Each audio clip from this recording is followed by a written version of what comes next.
Interpersonal violence. Some basics everyone should know from the Creative Interventions Toolkit, a practical guide to stop interpersonal violence.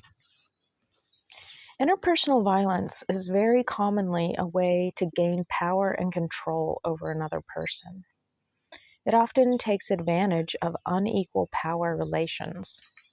This is why interpersonal forms of violence, especially domestic violence and sexual assault, are so often committed by men against women and girls, boys against girls, male identified over female identified, adults over children and youth, able-bodied over people with disabilities, citizens over immigrants, legal immigrants over undocumented immigrants, people with high status over people with lower status, rich over poor, or those who financially depend on them, and so on. Because we are talking about interpersonal violence, this violence can be committed by people within the same race, ethnicity, income or class, family, household, neighborhood, organization, and so on. This is not always the case, and sometimes these differences become important factors in the imbalance of power. Sometimes people who are in a less powerful position in society use their feelings of powerlessness to justify the use of violence in their interpersonal relationships as an excuse for their violence or a way to make up for the powerlessness they feel in other places in their lives. Because we are talking about interpersonal violence, the survivor or victim and the person doing harm may also love and care about each other, or move back and forth between powerful feelings of love and hate. There are many reasons that a consideration of interpersonal violence and the end to violence are important. Number one, our interpersonal relationships, families, intimate relationships, close friendship, are often the first place we learn about violence and relationships. Those experiences can have a lifelong impact. The value of transforming lessons about violence, helplessness, and powerlessness to love, respect, and shared power is immeasurable. Number two, disconnecting ideas about intimacy, families, and closeness from violence and abuse can stop us from growing up and repeating relationships that find love through violence and abuse, and that repeat the cycle of violence generation after generation. Number three, learning to love and respect those within our families and communities, especially if we are from communities at the bottom of society, can strengthen and unite us to tackle larger abuses in our society.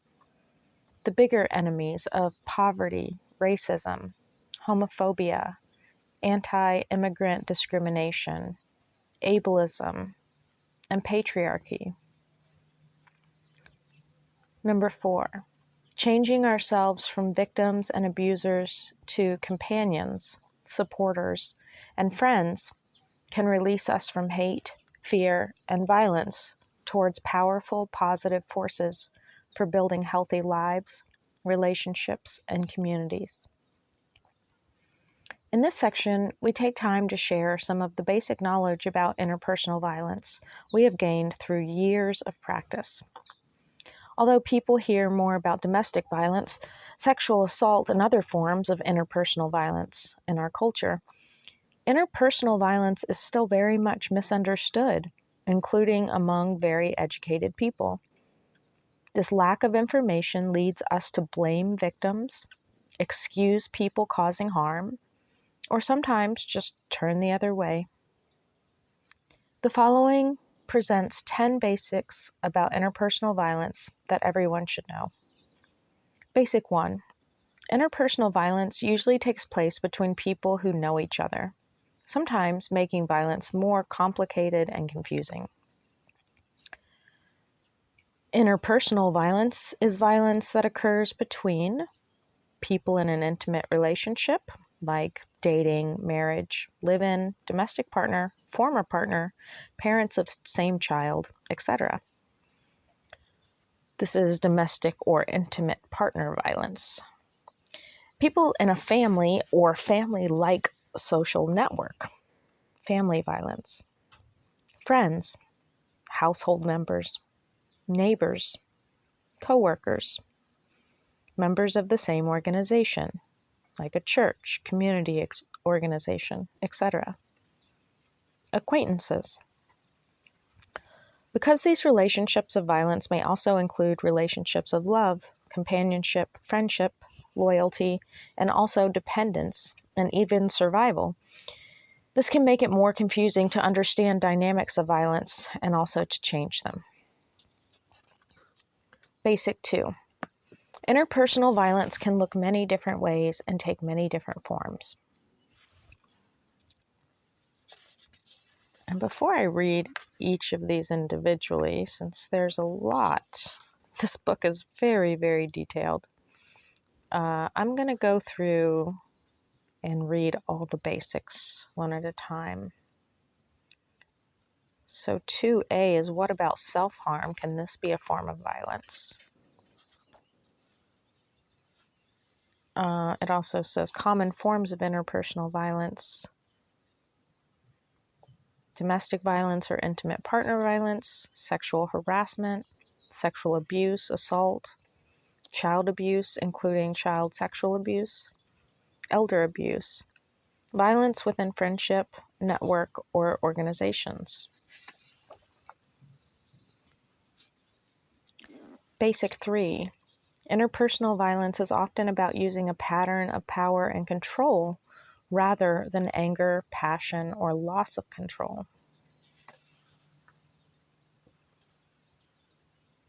Three A has what can make someone more vulnerable to violence. Basic 4. Using violence as self-defense is not the same as using violence to gain or maintain power and control.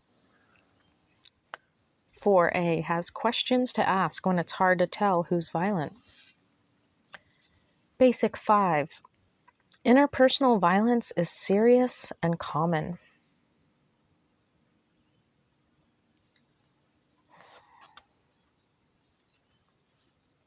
And I'm going to go over just briefly some of the things highlighted here.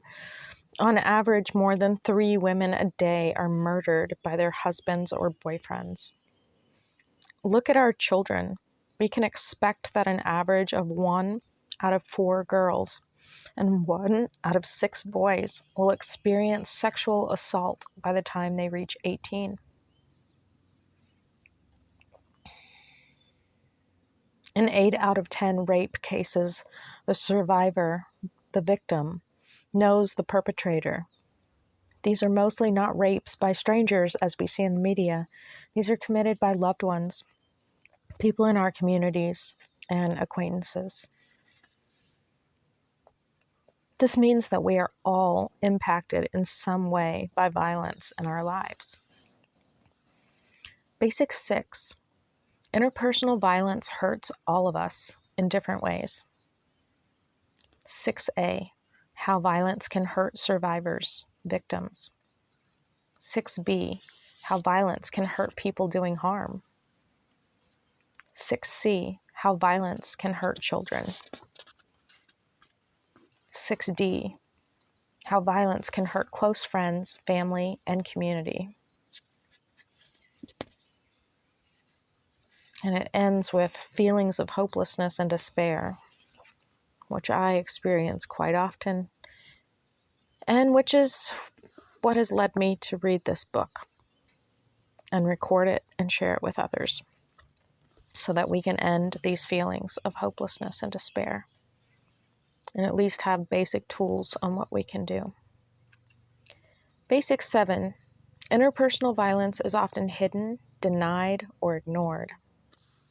Survivors don't want to talk about it. Community members would rather not see or challenge the violence. society doesn't want to recognize it. Basic 8. Our personal biases and experiences can influence how we understand a situation of violence, in good ways and bad. Think about your own experiences about violence. How could they influence you in good and bad ways?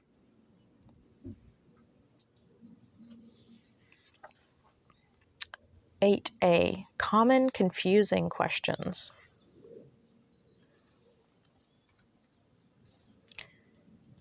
Caution. These feelings are common, but our biases can lead to community interventions that may even support violence rather than reduce it. 8B. Get real about your biases. Questions to ask yourself. That's a good section.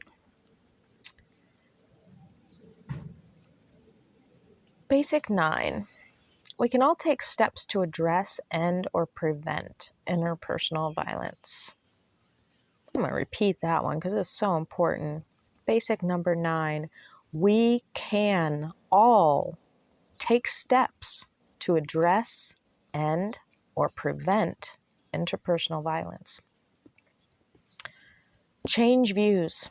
Help stop interpersonal violence by becoming aware of common and damaging reactions to violence.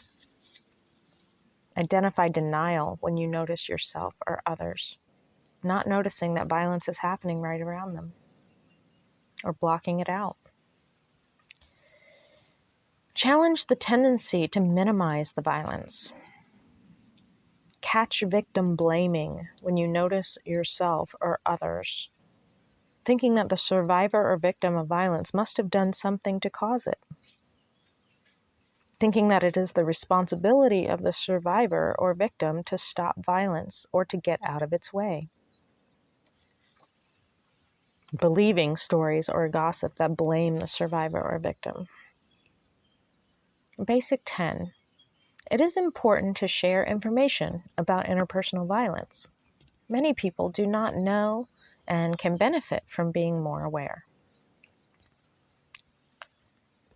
If you create new ways to present this material, please share this with others through the website creative-interventions.org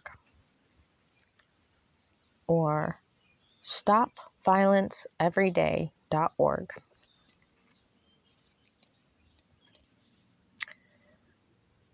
Violence intervention, some important lessons. Lesson 1, keep survivors at the center of concern. Lesson 2, most of us struggle with accountability. We need to create responses which take this struggle into account. Lesson 3, most of us are either uncomfortable with conflict or are too comfortable with conflict. We need better tools and opportunities for the practices. We need better tools and opportunities for practice so that we can address conflict in a constructive manner. Lesson 4. If we know the people involved in a situation of violence or conflict, we have our own feelings and our own agenda. Knowing the people involved can be helpful. It can also get in the way. Lesson 5. Building teams to work together and coordinating our efforts often requires time shared in person, conversation, and group decision-making. Lesson 6. Because interpersonal violence is often about power and control, danger can increase when someone is about to seek safety or help. Lesson 7. Change is difficult. Transformation from violence takes time.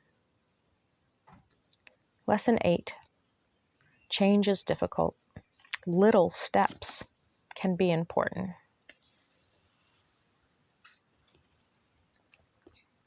Lesson 9. Mental illness and/or substance abuse makes violence intervention difficult but not impossible.